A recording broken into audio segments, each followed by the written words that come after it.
नक्सल उन्मूलन के क्षेत्र में छत्तीसगढ़ सरकार ने एक बड़ा फैसला लिया है। सरकार द्वारा आत्मसमर्पित नक्सलियों पर दर्ज आपराधिक प्रकरणों को अब वापस लेने की कवायद की जा रही है।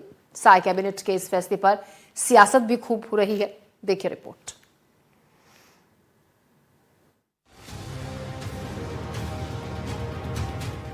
छत्तीसगढ़ में मुख्य धारा से जुड़ने का फैसला कर चुके नक्सलियों को राज्य सरकार ने तोहफा दिया है।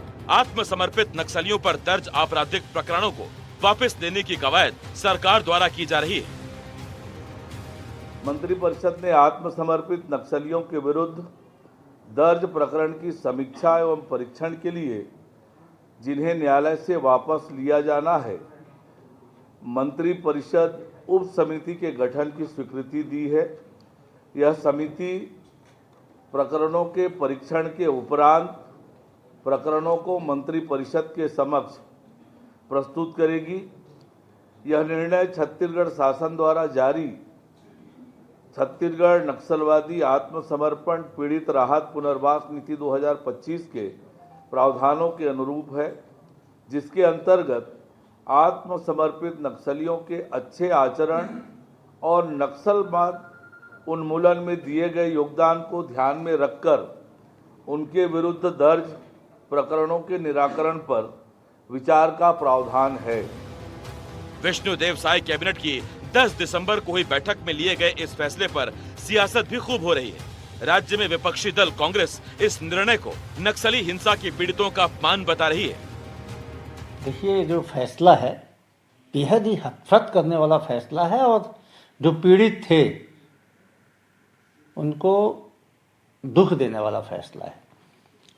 आपने सरेंडर पॉलिसी बनाई, उसके तहत वो नक्सली आत्मसमर्पित कर रहे हैं, वहाँ तक ठीक है, लेकिन क्या जो नक्सली जीरम के हमले में शामिल था, जो नक्सली तारमेटला हमले में शामिल था, ऐसे लोगों का भी जुर्म आप माफ़ करेंगे? उनके खिलाफ भी जो आपराधिक प्रकरण है उसको वापस ले लेंगे? राज्य सरकार के इस फैसले पर नक्सली हिंसा के पीड़ित संघ की क्या राय है, ये भी जानेंगे। लेकिन उससे पहले छत्तीसगढ़ में नक्सली उन्मूलन से जुड़े ये आंकड़े जान लीजिए। आत्मसमर्पण नक्सलियों का प्रकरण वापसी लेने का जो निर्णय लिया है ये बिल्कुल सही नहीं है सर। ये हम नक्सल पीड़ितों का अपमान है। इसी घटना के कारण हम हजारों परिवार गांव से बेघर हुए, हजारों परिवार जो माता बहनें विधवा हो गई, किसी के बेटे को मारा, किसी के पति को मारा, हजारों पुलिसकर्मी शहीद हुए हैं। ये पूरे परिवार शहीद परिवार का अपमान है। जनवरी 2024 से 10 दिसंबर 2025 तक छत्तीसगढ़ में 534 नक्सली अलग अलग मुठभेड़ों में न्यूट्रलाइज किए गए। जनवरी 2024 से नवंबर 2025 तक छत्तीसगढ़ में करीब 2200 नक्सलियों ने आत्मसमर्पण किया। जनवरी 2024 से अक्टूबर 2025 तक करीब 1700 नक्सलियों को गिरफ्तार किया गया। नक्सल समस्या के समाधान के लिए सरकार का देश की सबसे बेहतर पुनर्वास नीति का नक्सल उन्मूलन पूरा एडवांस नीति के तहत सरकार करती है। आत्मसमर्पित नक्सलियों के रहने, खाने, सुरक्षा समेत स्वरोजगार की व्यवस्था की जिम्मेदारी। छत्तीसगढ़ सरकार की नई उद्योग नीति में भी आत्मसमर्पित नक्सलियों के लिए विशेष प्रावधान है।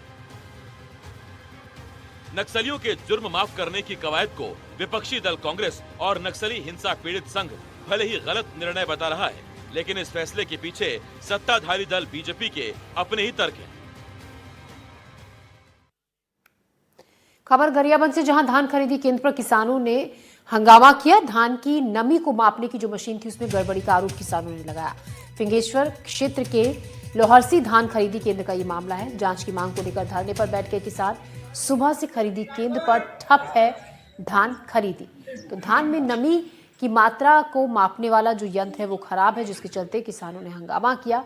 सुबह से धान खरीदी ठप है धान खरीदी केंद्र पर, जिसका विरोध जता रहे हैं ये किसान।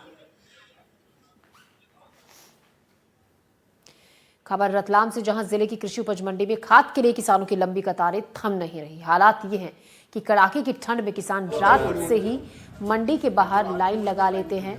किसी को टोकन मिलता है तो किसी को टोकन नहीं मिलता है। कई किसान सुबह तक इंतजार करने के बाद खाली हाथ लौटने को मजबूर है। मंडी में रोजाना 70 से 80 टोकन ही बांटे जाते हैं, जबकि किसानों की संख्या कई गुना ज्यादा है। कई किसान सिर्फ टोकन नहीं मिलने की वजह से अगले दिन वापस बुला लिए जाते हैं। किसानों की मांग ये भी है कि गांव की सोसाइटी में ही पर्याप्त खाद उपलब्ध कराई जाए, ताकि उन्हें इतनी लंबी दूरी तय कर इतनी दूर ना आना पड़े।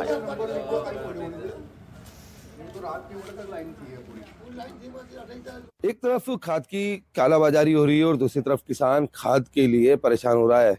आलम यह है कि रात भर बैठकर नंबर लगाता है किसान और उसके बाद भी उसे खाद नहीं मिल पा रही है। इस वक्त मैं रतलाम की कृषि उपज मंडी में हूं और आप मेरे पीछे देख सकते हैं तमाम यहाँ पर वह किसान हैं जो खाद के लिए कल से यहाँ पर बैठे हैं, लेकिन उन्हें अभी उनका नंबर नहीं आया है।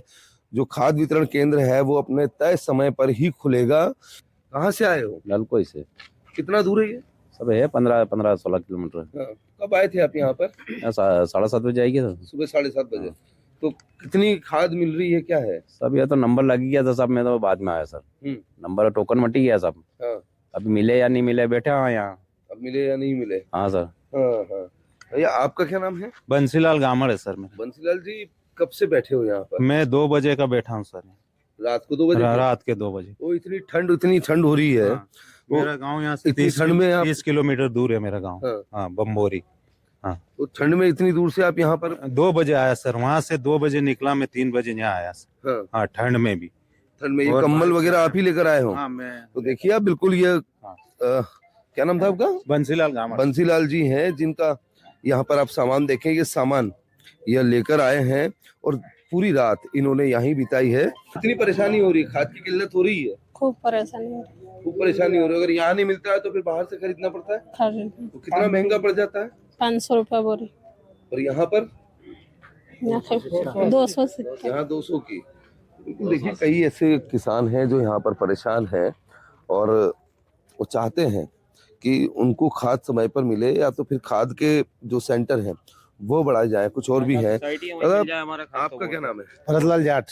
जाट साहब, खाद की कालाबाजारी भी हो रही है, बिल्कुल हो रही है ना? कल बाजना में जो है शिवगढ़ से राजस्थान 115 बोरी जाते पकड़ी है और यहाँ केंद्र पर किसानों को जो है परेशान होना पड़ रहा है, उनको बोरी नहीं मिल पा रही है। बहुत जरूरत से ज्यादा परेशान हो रहे हैं सर। खाद के लिए एक इतनी किल्लत हो रही है जिसके कोई जवाब नहीं। सोसाइटी में जाते तो वो भी ना कर देते, यहाँ आते तो ये भी नहीं देते।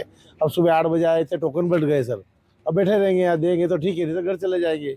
जो सोसाइटियाँ हैं जो ग्रामीण पंचायतों में भी है, वहाँ पर खाद वितरण केंद्र बना दिए जाए जिससे कि इनको समस्याओं का सामना न करना पड़े। साथ ही जो इनके प्रशासन से इनकी मांग भी है कि जो कालाबाजारी खाद को लेकर कर रहे हैं उसके ऊपर सख्त कार्रवाई की जाए ताकि इनको समय पर खाद भी मिल सके। रतलाम से साजिद खान। बालाघाट में चेक पोस्ट पर तैनात होमगार्ड की मौत के मामले में अज्ञात वाहन ने टक्कर मारी जिससे जवान की मौत हो गई। रजेगांव आरटीओ चेक पोस्ट पर तैनात था जवान।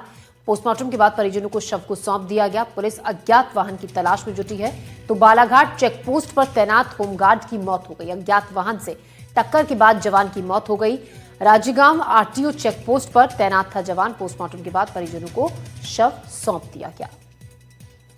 एक आरक्षक की मौत हो गई, ये कौन लगता है आपका? कैसे? सबसे छोटा भाई है और ये होमगार्ड में तैनात था रजेगांव चेक पोस्ट में और ड्यूटी पे था।